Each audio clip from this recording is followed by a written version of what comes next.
Welcome to Coaching with Tally. Do you want more joy in your life? We're in a series wrapping up actually today and the next couple of days, our series on finding joy in the journey. So how in the midst of everything going on, in the midst of challenges in life, in the midst of just all that life has to throw at us, how do we remain joyful in the journey? How do we find joy in the journey? Not this destination mindset, but this place of in the moments that we're in, enjoying, deeply enjoying the life that we have. So we have been going into all kinds of different mindset tips, just little tools that you can use, integrating into our lives so that we experience more joy in our journey. My name is Tally. I'm a life and personal development coach, and I have the honor and privilege of getting to work with leaders to create lives of overflowing impact in the world that are centered in a place of joy. Getting you aligned to who it is you most truly are, get you firing on all cylinders. We look at every important area of life and really get you into a place that you create a life that you love living and can be in overflow, impacting the world in beautiful ways. So today we are recapping our series on joy in the journey. We've been talking about this for probably a couple weeks now. And at the end of every series, I really like to go back and recap for a number of reasons. One, the retrieval of that information that you've stored into your brain. When you go back and you touch it again, it increases your ability to integrate that into your life. Just the repetitiveness and having those rhythms that you develop where you learn something new and then you come back and review it. It's really, really powerful in terms of the learning process. And if you didn't get to catch it, then on the recap days, you can be like, okay, yeah, you can just connect into some of the different principles.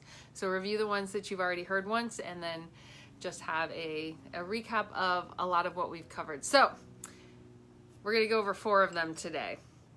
So one, and excuse me for looking to the side, I have my notes in front of me today instead of, we had a whole little like stand that held the notes, but now we're holding it today because it broke. So on order, we'll have that back soon.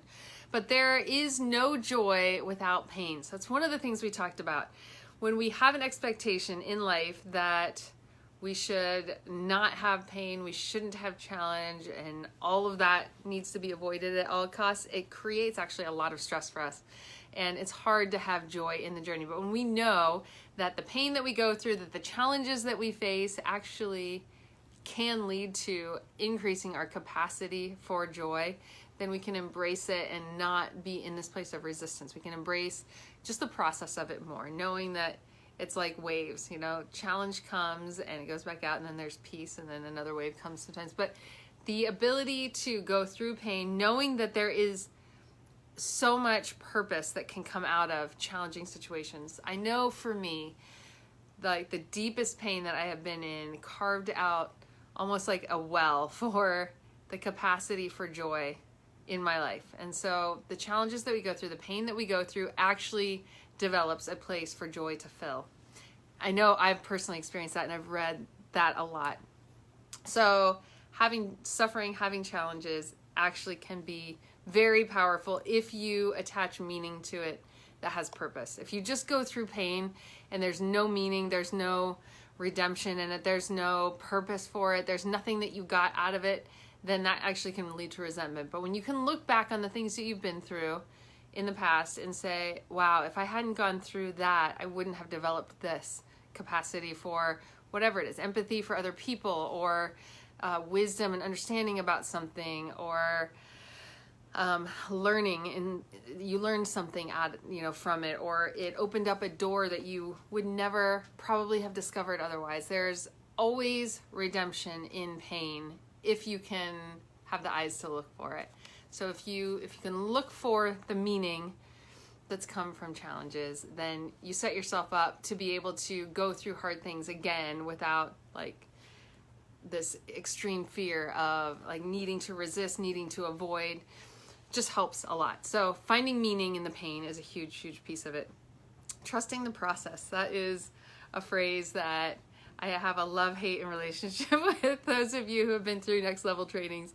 Trust the process is a phrase that gets used a lot where you're just like, okay, I don't actually have to know and understand and be connected to all of the things and get what's going on for me to be able to just trust and keep moving forward into.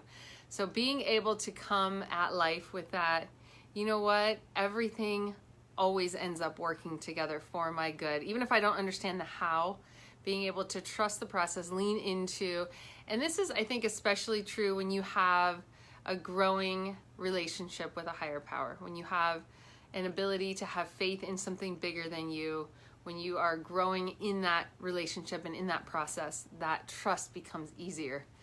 Shayla says, this has been huge for me. Yes, miscarriage, losing patients in the OR.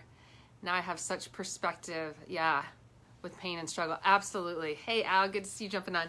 So, trusting the process, being able to find meaning in the challenges and the pain, super helpful.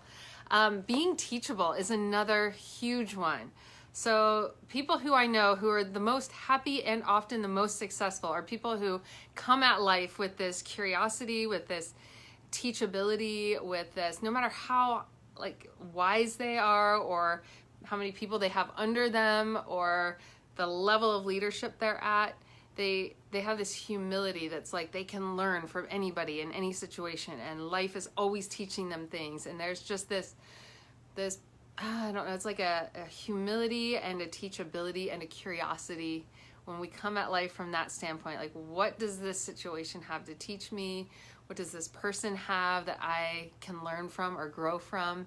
Whatever the level is, I think that is a really, really powerful place to come from that really helps us enjoy the journey so much more. So just being teachable, always learning and curious is another one. And then our fourth one is learning how to come into a place of reset.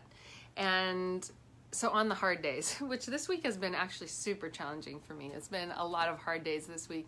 And making yourself have to come into reset in the moment, I think, is not as helpful as knowing, okay, like I'm having whatever emotion is that's up, sadness, anger, you're afraid, whatever it is, things that feel like more challenging emotions. I had a great coaching session yesterday with somebody who I let speak into my life and coach into my life. And it was so helpful. He was just like, you know, all emotions are just, like, there aren't good ones and bad ones. There's just emotions, and letting them flow through you and you being with yourself in that place is so helpful. So I think that's one of the, I know for me in the past, not resisting whatever it is that's coming up for me is really, really helpful. And also knowing I'm not going to be stuck in that emotion that I'm not enjoying feeling for an extended period of time, but letting ourselves feel what we feel, be open and honest with what is going on with us, and then be able to let it kind of move through and shift into whatever it is that's next. Super helpful. And again, kind of back to that first point of finding meaning in it, knowing that there is going to be a gift for us in the place of whatever it is we're going through is just super helpful, I think, for coming into a place of reset. So we're not going to avoid the challenging days. We're not going to avoid the emotions that we don't really want to feel, but we can come into a place of reset, and having that tool of being able to reset is so helpful.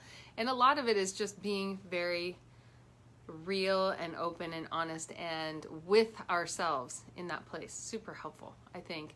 Knowing that whatever's coming up is attached to something very real, something very valid for us, and being able to sit with that part of us that's feeling scared or sad or angry or whatever it is, super helpful, super helpful. And then also just having great people in your life that you can process things with. So that is a gift as well. So blessings. Hopefully this is a support for you. Shayla says, feel what you feel and move through the emotions like water. Yes. Such a fluid. Yeah, absolutely. That's a picture for me that's really helpful too. It's like water just kind of like comes on a rock and just flows around. You know, it's like it doesn't have this resistance thing. It's just able to flow. So I think emotions are super helpful when we think of them like that. Thank you for that, Shayla. Blessings, everybody. If you haven't heard it yet today, you are such a gift. You're such a treasure, and only you bring what it is you bring into the world, and the world needs what you have. So I just bless what is in you. I bless who you are. And I hope this is a support to you just in terms of finding more joy in the journey. We're going to be back again tomorrow recapping the rest of the series and a little bit on Saturday. And then next week we are going to shift to a new series. So blessings, everybody. I'm going to be going camping this weekend. So I'll bring you camping with me. Get to enjoy a little bit of that. Blessings. Have a wonderful, wonderful rest of your day.